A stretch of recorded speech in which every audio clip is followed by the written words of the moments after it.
저는 경제 제재 할 것이라고 네. 가정하고 우리가 움직여야겠다 이런 생각을 합니다. 그러니까 할 가능성이 높아졌다 이렇게 판단하고 있습니다. 기본적으로 우리가 가장 많이 비유하는 것 중에 하나가 사드 배치 사태. 네. 그때 경제 제재 가했었고 또 요소수 사태. 네. 경제 제재 가했던 거죠. 그 밖에도 뭐 조그만하게 경제 제재들이 가해졌었는데 가장 두드러지는 경제 제재가 그 두 번이었던 것 같아요. 근데 그 요소수 사태 때 뭐 우리 여기 출연해가지고 그때 말씀 많이 나눴는데 네네네. 정확히 그 요소수 사태의 핵심은 우리나라도 아니었어요. 호주였었어요. 호주. 그래서 호주가 자꾸 미국 편 든다. 미국 동맹국의 개연성을 높게 막 이렇게 보여준다. 과시적으로 보여준다. 이런 것들 때문에 소위 뭐 우리나라도 그 편에 서는 모습이다라고 하면서 요소수 사태를 내비쳤는데 저는 개인적으로 요소수 사태는 하나의 경고다. 왜냐하면 요소수 사태만으로도 엄청난 대란이 있었잖아요. 네. 우리나라 그때 시끄러웠죠. 네. 이게 장기간 해결이 안 되면 대규모 물류난이 올 수도 있고 그러면 물류비가 올라가면 지금 상황하고 그때랑 또 다른데 지금 인플레이션 상황인데 이 물류난이 다시 제기되면 엄청나게 또 인플레이션을 잡는데 더뎌요. 시간이.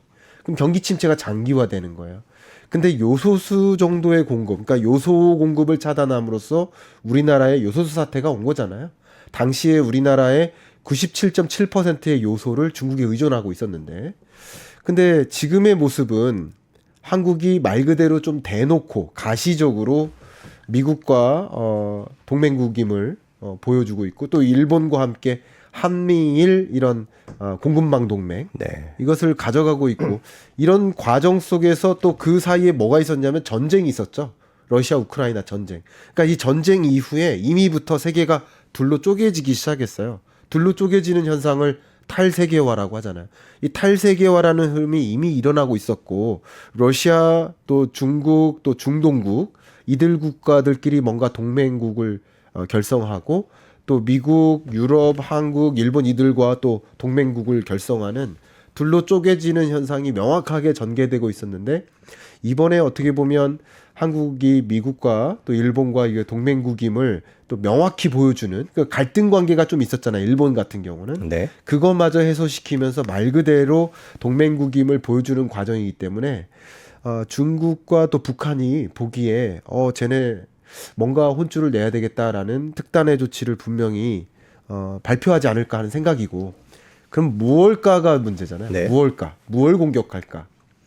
그러니까 요소수 사태는 정말 말 그대로 경고라고 말씀드렸던 것처럼 극단적으로 우리나라가 중국에 의존하고 있고 그 의존하고 있는 영역 자체가 주력 산업이면 중국 입장에서는 공격하기 딱 좋은 대상이 되겠죠. 그게 여러분들이 많이 투자하고 계시는 반도체와 2차 전지 그리고 그 밖에 여러분들이 관심 있어 우리나라의 주력 산업들이죠.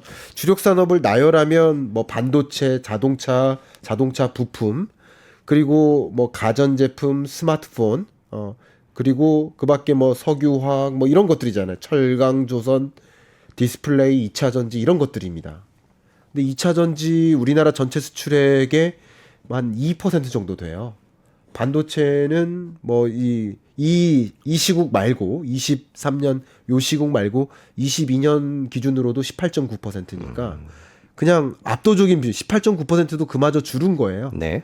그전에는 20%를 초과한 적도 있었어요.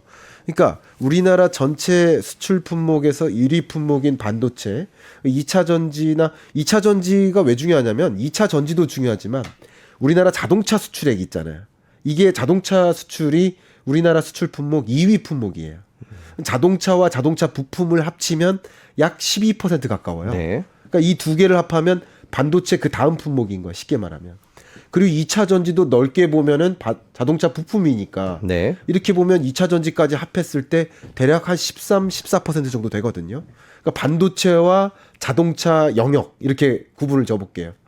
이게 우리나라의 정말 말 그대로 주력 산업이고 두 개까지 이 정도만 다 합해도 거의 3분의 1이네요. 예, 3분의 30%가 1이에요. 넘겠네요. 네.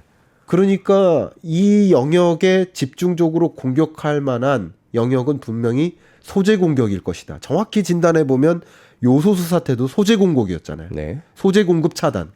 그리고 한일 무역 전쟁도 정확히 보면 소재 공급이었어요. 소재 부품 장비 공급 안 하겠다 이런 식으로. 근데 여전히 우리나라가 중국에 의존하고 있는 것이 바로 이런 산업, 우리의 주력 산업에 들어가는 핵심 소재들이라고 볼 수 있겠고요.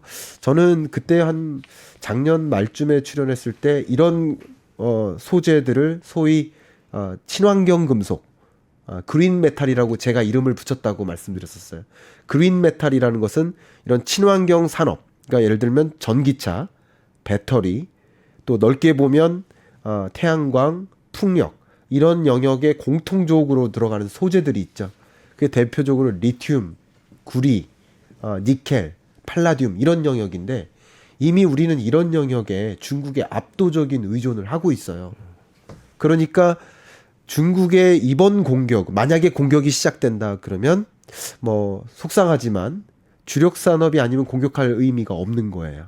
그리고 중국 입장에서는 가벼운 공격에 한국이 정말 휘청하는 모습을 볼 것으로 기대할 것으로 생각합니다. 그런 관점에서 이 주력 산업에 들어가는 핵심 소재, 특히 이제 천연 잔물, 천연 광물 혹은 소재 이런 것들이 좀 주목되고요. 특히 22년부터 세계 경제의 핵심 주제가 공급망 병목 현상이었잖아요.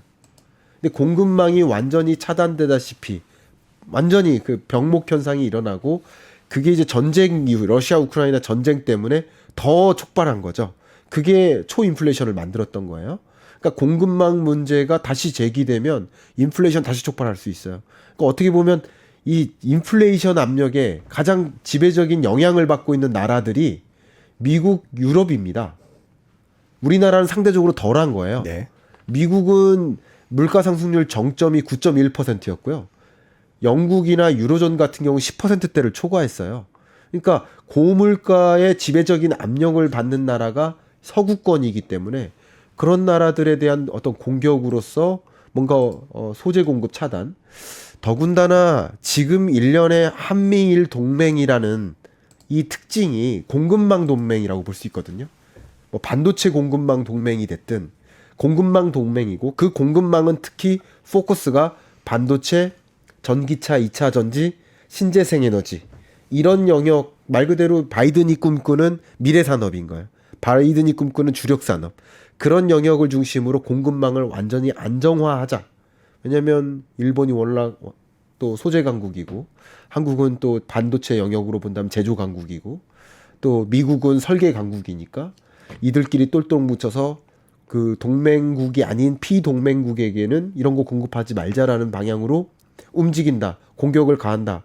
라고 했을 때 그 충격이 더 클 거라고 보고 있기 때문에 그런 식으로 움직이는 과정이니까 중국 입장에서 과연 너네가 나를 배제하고 이게 될 것 같아 라는 뭔가 효과가 충분한 공격을 가할 거라고 보고 있고요.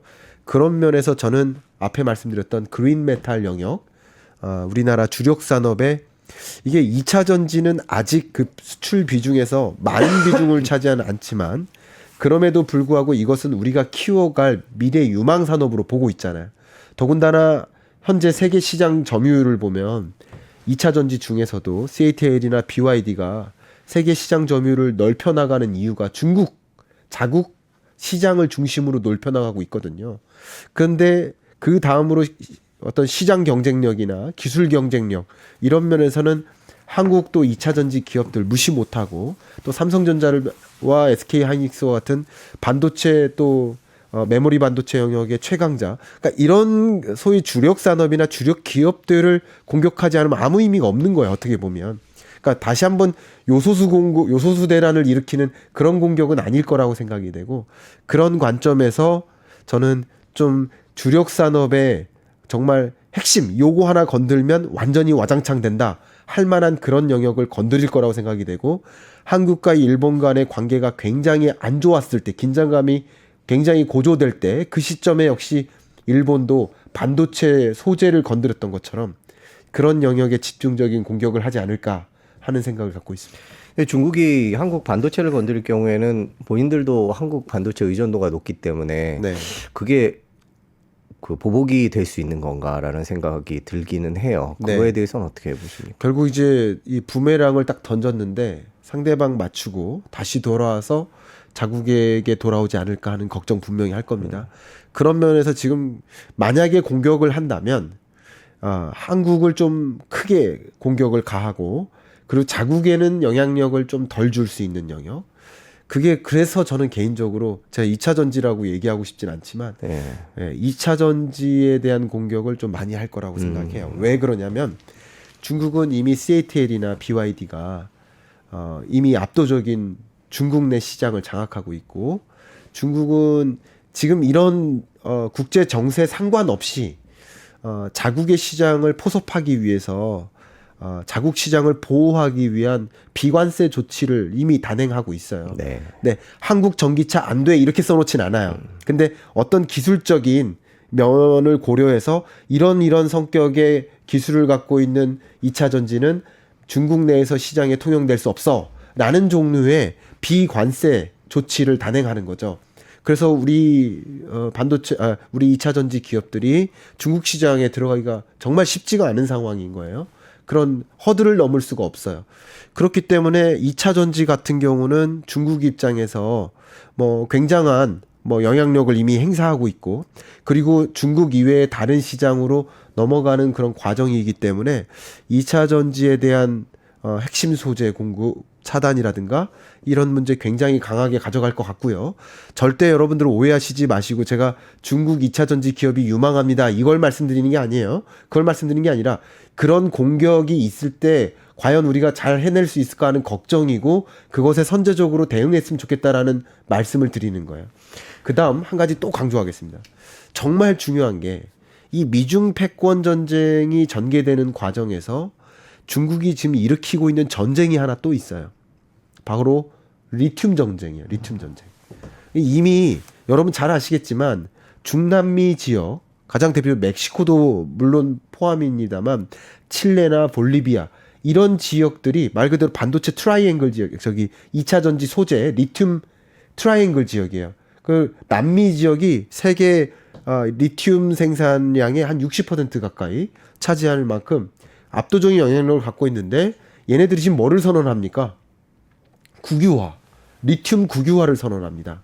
그 밖에 리튬 외에도 다른 그 밖에 비철금속이나 광물에 대한 국유화를 선언해요. 이 국유화한다는 것은 통제하겠다는 거예요.